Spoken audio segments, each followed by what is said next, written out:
Здравствуйте, друзья! День защитника или День армии и военно-морского флота? Благодарю всех, кто подписался на мой канал и смотрит мои видео. Ссылка на статью в описании. Друзья, совсем скоро мы будем праздновать великий советский праздник – День армии и военно-морского флота.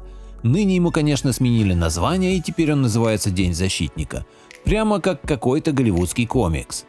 Но настоящие мужчины всегда называли его и будут называть так – День армии и военно-морского флота. Если кто-то скажет вам, что этот праздник называется не так, значит он празднует День Валентина, а это не праздник для настоящего мужчины. Итак, в сегодняшнем видео я расскажу вам, что означают продольные вмятины на патронах автомата Калашникова, для чего на ножах делают небольшую выемку, почему брюки галифе приобрели такую необычную форму и какое советское оружие американские эксперты считают странным. Заинтересовались? Тогда смотрите до конца. Что означают продольные вмятины на патронах автомата Калашникова? Блуждая по бесконечным просторам оружейных сообществ, можно увидеть фото необычных патронов для автомата Калашникова. Для многих служивших в армии мужчин я сегодня ничего нового не скажу, а остальным будет полезно узнать. Итак, если вы приглядитесь к странным патронам, то заметите на их гильзах продольные вмятины, правильные выштамповки. Кроме того, продемонстрированные патроны отличаются наличием двух кольцевых обжимок пули в районе дульца гильзы. Наличие вышеназванных признаков с уверенностью позволяет сказать, что перед нами не что иное, как учебные патроны. Учебные патроны по своим массогабаритным характеристикам примерно схожи с боевыми патронами. Примерно, так как в них нет пороха. А значит, их можно использовать для безопасного обучения личного состава приемам обращения с оружием.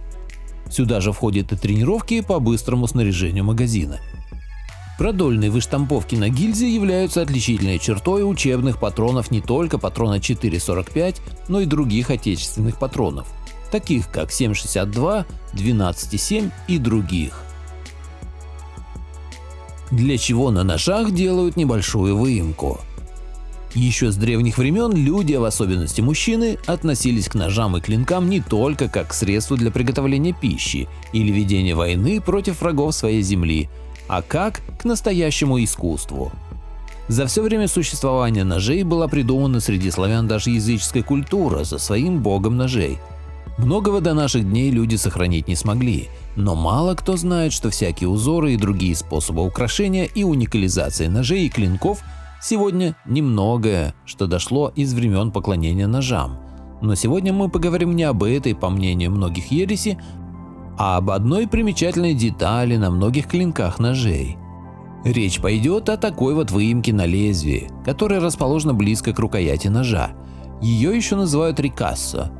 Имя ей Дулька. Вот верите или нет, излазил множество самых разных сайтов и ничего по поводу конкретизации названия и откуда оно взялось не нашел.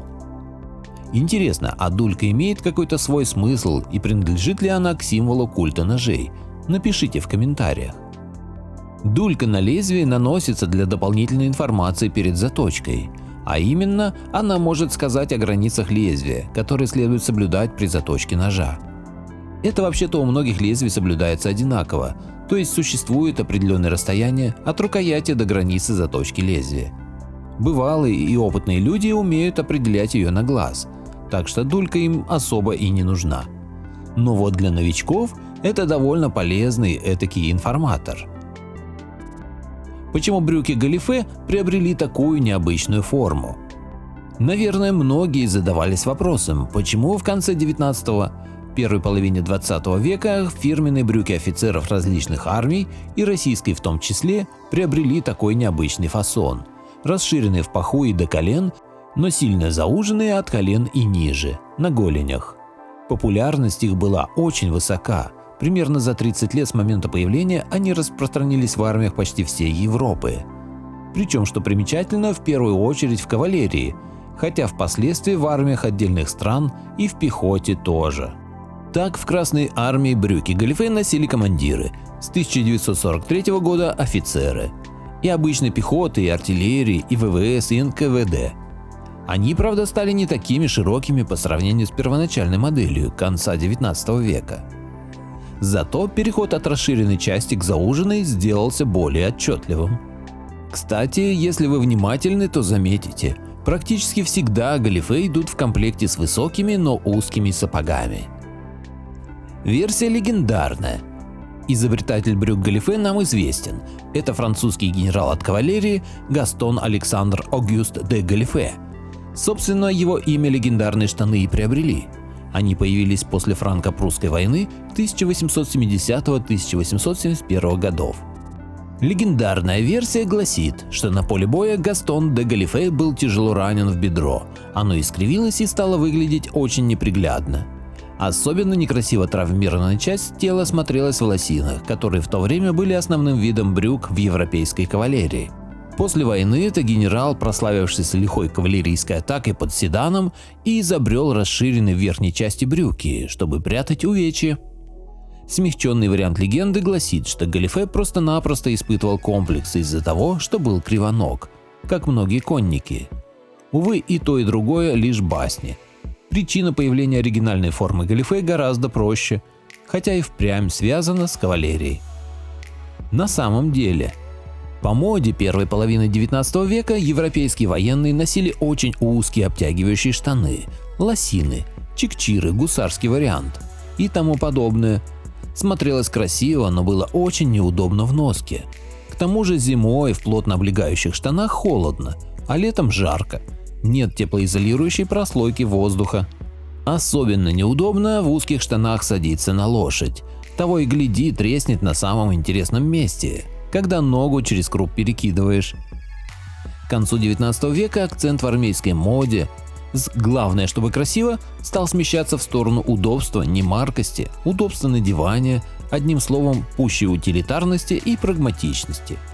Гастон де Галифе, который с 1857 по 1862 год командовал вторым мусульманским кавалерийским полком французской армии, обратил внимание на одежду своих подчиненных – шаровары, характерные почти для всего Востока.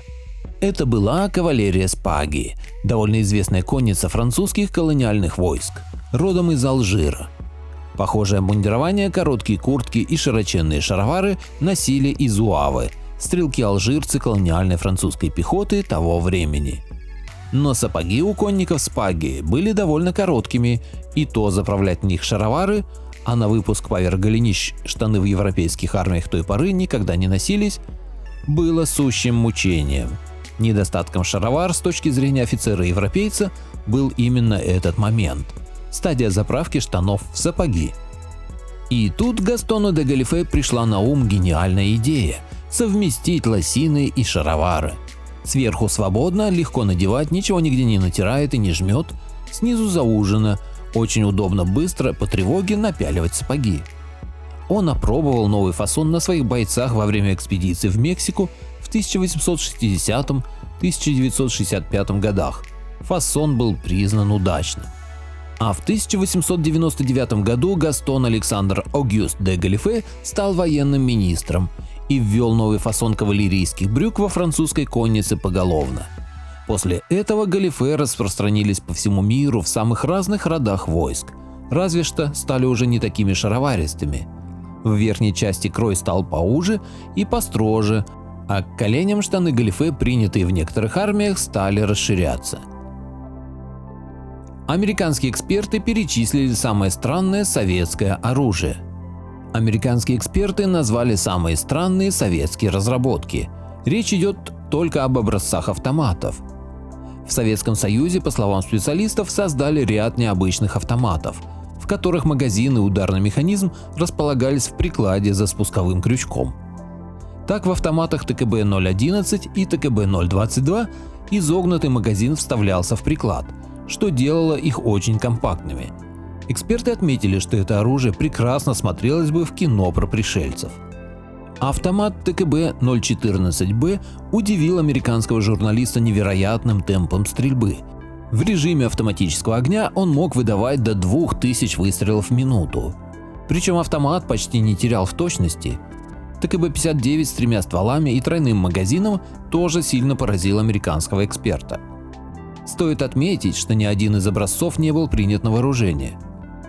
При этом журналисты отметили, что СССР значительно расширил горизонт оружейного дела. Был создан тройной ствол, ствольная коробка из пластичных полимеров, и именно советские конструкторы добились очень высокого темпа стрельбы. Хочу напомнить, что мое мнение не всегда совпадает с мнением автора статьи. Ну а я поздравляю всех настоящих мужчин с Днем Армии и Военно-Морского флота.